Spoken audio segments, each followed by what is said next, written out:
हमने कल चर्चा किया था अनुच्छेद 164 का कुछ जिक्र किया था, कुछ और भी बातें बचा हुआ था जो सीएम और राज्यपाल का तालमेल का रहता है।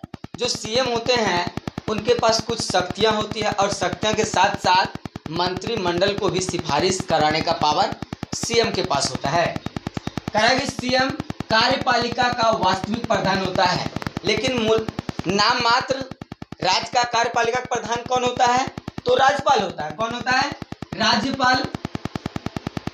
लेकिन मुख्य रूप से कहा जाए वास्तविक प्रधान जो है कौन होता है? सीएम ही होता है। वास्तविक जब पूछा जाए राज्य भर में राज्य का वास्तविक कार्यपालिका का प्रधान कौन होता है? सीएम, मुख्यमंत्री होता है। वह विधानमंडल की सूचना राज्यपाल को देता है। विधानमंडल में कोई भी बिल विधेयक आएगा, इसकी सारी जानकारी राज्यपाल को देता है और राज्यपाल उस आधार पर कानून को क्या करते हैं? साइन मोहर करके फिर अधिकारियों को आदेश देते हैं पूरे राज्य भर में लागू किया जाए। ऐसा होता है।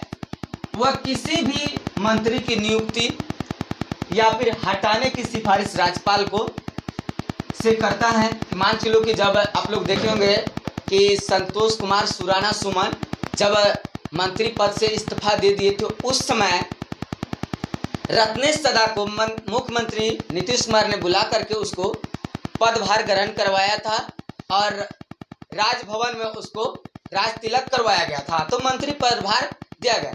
इन सारे जिक्र का जो है काम मुख्यमंत्री अपने दम पर राज्यपाल से करवाते हैं। सीएम राष्ट्रीय विकास परिषद का सदस्य होता है। 28 राज्य है, 28 राज्य का 28 मुख्यमंत्री और 28 मुख्यमंत्री राष्ट्रीय विकास परिषद का सदस्य होता है और इसके अध्यक्ष प्रधानमंत्री भी होते हैं। सीएम के त्यागपत्र या मृत्यु हो जाने पर जो होता है मंत्रिमंडल भंग, मुख्यमंत्री की आकस्मिक मृत्यु हो गई या फिर कोई ऐसा स्थिति बन गया कि उसको त्यागपत्र देना पड़े, तो वो उस समय पूरे क्या हो जाएगा? मंत्रिमंडल भंग हो जाएगा, मंत्रिपरिषद भंग हो जाएगा और फिर जो मंत्री परिषद है अपने हिसाब से किसी एक व्यक्ति को मुख्यमंत्री चुन लिया जाएगा। तो क्या करेगा? मुख्यमंत्री चुनेगा और उसके बाद फिर से मंत्री परिषद का विस्तार किया जाएगा। मंत्री परिषद अपने अनुसार सीएम चुनते हैं, ये भी अधिकार मंत्री परिषद को है, होता ही है। सीएम विभिन्न पदाधिकारियों संबंधित सिफारिश राज्यपाल को करता है। मुख्यमंत्री के पास यह पावर है, किसी भी व्यक्ति को किसी भी मंत्रालय का मंत्री बनाया जा सकता है। यह मुख्यमंत्री पर डिपेंड करता है कि वह कैसा काम करना चाह रहा है, कैसा नहीं करना चाह रहा है। अनुच्छेद 165 में जिस प्रकार से केंद्र की सरकार को चलाने हेतु अटॉर्नी जनरल होती है, महान्यायवादी के वेणुगोपाल जो है भारत सरकार का प्रथम विधि सलाहकार है, उसका पावर जो है सुप्रीम कोर्ट के जज के बराबर है। उसी प्रकार राज्य में जो होता है महाधिवक्ता, इसका भी पावर हाई कोर्ट के जज से कम नहीं होता है। यह राज्य सरकार को कानूनी सहायता देने के लिए राज्य सरकार के ऊपर किसी भी प्रकार का मुकदमा आता है, किसी प्रकार का अड़चने आती है, तो उस समय राज्य सरकार का जो होता है महाधिवक्ता वह मुकदमा को लड़ता है, कानून में जाकर के सिफारिश करता है और बहस भी करता है, क्योंकि वह राज्य सरकार का प्रथम कानूनी सलाहकार होता है। यह राज्य सरकार का प्रथम कानूनी अधिकारी होता है, वोट नहीं दे सकता है, लेकिन जब विधानसभा विधान पार्षद में बैठेगा, बोलेगा, जब बारी आ जाएगा वोटिंग का, यह वोटिंग नहीं करेगा। ऐसा नियम लिया गया है। यह बात जो है केंद्र में भी होता है कि जो भारत सरकार का प्रथम कानूनी सलाहकार होगा, दोनों सीट में बैठेगा, दोनों सदन में जाएगा, लोकसभा में भी और राज्यसभा सदन में भी बैठेगा, बोलचाल करेगा, लेकिन वह वोटिंग के समय वह नहीं वोट कर सकता है, क्योंकि वह कोई भी सदन का सदस्य नहीं है। ये होता है। या विधानमंडल या विधान परिषद में बैठ एवं बोल सकता है, बैठेगा, बोलचाल करेगा, कानून बनने तक में इसका समर्थन रहेगा, नहीं रहेगा, लेकिन जब बात आएगी वोटिंग पर तो कहेगा ना भाई, आपसे वोटिंग की जरूरत नहीं, क्योंकि ये दोनों में किसी सदन का सदस्य नहीं होता है। यह राज्यपाल के प्रयत्न होते हैं, ये राज्यपाल के हिसाब से काम करते हैं, राज्यपाल अपने हिसाब से इसको काम कराते हैं, लेकिन राज्यपाल तो फिर वही है, नाम मात्र कार्यपालिका प्रधान है, वास्तविक प्रधान राज्यपाल है। तो राज्यपाल का ही सिफारिश मुख्य रूप से किया जाता है। इसकी योग्यता जो है हाई कोर्ट के जज के बराबर होता है। हाई कोर्ट के जज के पावर के पास जितना होता है उतना महाधिवक्ता के पास होता है। आप लोग देखे होंगे लिखा हुआ था फलना बाबू अधिवक्ता, मतलब अधिवक्ता मतलब अधिक बोलने वाला, वक्ता मतलब बोलने वाला, ज्यादा बोलने वाला, अधिवक्ता महाधिवक्ता सबसे ज्यादा बोलने वाला। अर्थात यह क्या है, राज्य सरकार का ही कानूनी सलाहकार है, तो सबसे ज्यादा काम इसी के पास रहेगा। यह प्राइवेट व्यक्ति का भी, नॉर्मल व्यक्ति का भी केस लड़ता है, क्योंकि यह एक साधारण क्या है, जज है, और जज का काम क्या होता है, वकालत करना।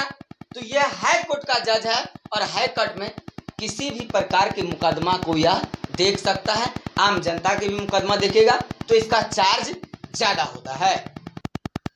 देखिए अनुच्छेद 168 में जो है करा, इसमें विधानमंडल या विधान भवन की चर्चा, अर्थात जहां कानून बनता है, राज्य के लिए कानून बनाने का काम विधानमंडल और विधान भवन मतलब विधान पार्षद, ये दोनों अंग बनाया गया राज्य के हित के लिए कि राज्य को कैसे सुदृढ़ किया जाए, राज्य को चलाया जाए, इसके लिए होता है। जो विधानसभा का सदस्य होता है वह विधायक कहलाता है, और जो विधान पार्षद का सदस्य होता है वो एमएलए कहलाता है, एमएलसी कहलाता है। तो एमएलसी का सीधा आप समझ सकते हैं कि वह वृद्धों का सदन है और वह जो है शिक्षितों का सदन है, वृद्धों का सदन और शिक्षितों का सदन। विधान परिषद का सदस्य बनने के लिए 30 वर्ष से 35 वर्ष की आयु होनी चाहिए, लेकिन विधानसभा का सदस्य बनने के लिए मैक्सिमम 25 वर्ष की आयु होनी चाहिए। इसमें पढ़ल लिखल की जरूरत नहीं, लेकिन इसमें पढ़ल लिखल की जरूरत है। ये निपट गमार छिले वाला के है, ये पढ़ल लिखल और बुद्धि विवेक का है, ऐसा होता है। यह राज्य सरकार के कानून बनाने की संस्था है। राज्य सरकार कानून बनाती है, दोनों सदन से विधेयक बिल ला करके कानून बनाते, कानून बना करके फिर कहाँ भेज देती है, राज्यपाल को भेजते, और राज्यपाल 14 दिन के अंदर उस कानून को साइन मोहर करके अधिकारियों का आदेश दे करके लागू कर देती है। इसके 3 अंग होते हैं। विधानसभा, मैंने चर्चा किया कि जो बड़ा राज्य होगा उसमें विधानसभा तो होगा ही, हर राज्य का अपना एक विधानसभा होगा। विधानसभा के साथ साथ कुछ राज्यों में विधान पार्षद का भी चर्चा है। इसकी चर्चा है विधान मंडल या विधान पार्षद हम कह सकते हैं। तो कुछ राज्यों में, भारत में मैक्सिमम 6 से 8 राज्यों में विधान पार्षद है जो बड़े बड़े राज्य है, और एक राज्यपाल, राज्यपाल भी जो है इसी का अंग होता है। करा कि विधानमंडल के 2 सदन होते हैं, एक राज्यपाल एक विधानमंडल, एक राज्यपाल एक विधानमंडल। राज्यपाल का काम विधानमंडल होते हुए जाएगा, विधानसभा सदस्य लोग बहस करेंगे, बिल विधेयक लाएंगे, फिर पारित करके विधान परिषद में भेज देते, ऐसा होता है। इसमें विधान परिषद के स्टेजन निर्माण, यानी कि कोई भी बात का आच्छादन किया जाएगा, नींव रखा जाएगा, स्टेजन किया जाएगा, निर्माण की चर्चा है। जिन राज्यों को विधान पार्षद का निर्माण करना हो, अगर विधान पार्षद का निर्माण करना हो तब अनुच्छेद क्या आ जाएगा 168, और इसी की चर्चा किया जाएगा स्टेजन निर्माण। जैसे बिहार में स्टेजन निर्माण के तहत ही विधान पार्षद का भी गठन हुआ। यहाँ विधान परिषद विधानसभा का प्रस्ताव परिषद संसद को भेजती है। विधानसभा विधान पार्षद दोनों जगह से बिल विधेयक आ जाता है, अगर ना पास हो पाता है यह कानून डायरेक्ट इसको भेज दिया जाता है, संसद को भेज दिया जाता है, और संसद क्या करती है, किसी भी राज्य के विधानसभा को भंग कर केंद्र में कानून बना लेते हैं सांसद, और वह कानून बना के राज्य सरकार को भेज देते हैं, और फिर वही कानून पूरे राज्य भर में लागू हो जाता है। यह बहुत कम ही होता है, पूर्ण रूप में नहीं होता है। संसद का अनुमोदन उसके विधान पार्षद से, संसद का अनुमोदन जो है विधान पार्षद बना जाएगी, बनाती भी है और माना भी। वर्तमान में यह प्रस्ताव राजस्थान सरकार ने पारित कर भेजी है। उस समय जब कांग्रेस की सरकार नहीं थी, उस समय कांग्रेस की सरकार में भी ऐसा हुआ, जब क्या कहते हैं पायलट की सरकार थी, सचिन पायलट, उस समय ऐसा हुआ था, मामा भांजा का सरकार, तो वो इन लोगों ने किया था, लेकिन वर्तमान में ये हट गया क्योंकि कांग्रेस की सरकार हट गई और बीजेपी की सरकार आ गई, जो भजन लाल शर्मा मुख्यमंत्री बने, जानते भी हैं आप लोग। फिर अनुच्छेद 170 में इसमें विधानसभा की चर्चा है।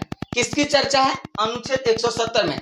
आपको याद रखना, जब किसी भी राज्य में जब विधानसभा का सदन चलता है तो जो स्पीकर होते हैं अनुच्छेद 170 को लेके ही चलते हैं। विधानसभा भंग हो सकता है, ये भंग भी हो सकता है, टूट भी सकता है, अतः इसे अस्थायी सदन या निम्न सदन का छोटा माना जाता है क्योंकि ये निपट गवार का सदन होता है, पढ़ल लिखल से जरूरत नहीं है, मूर्खा आदमी जीत के चले जाए। एक बार की बात है, जब मोकामा से विधायक बन के मुलायम गए थे तो क्या कहते हैं आनंद सिंह, जबले स्पीकर रखेंगे अपनी बात उससे पहले वो अपना सदस्यता बात कह के चल दिए। इसके बहुमत दल के नेता को सीएम बना सकता है, जिसका बहुमत होगा वह सरकार बनाएगा।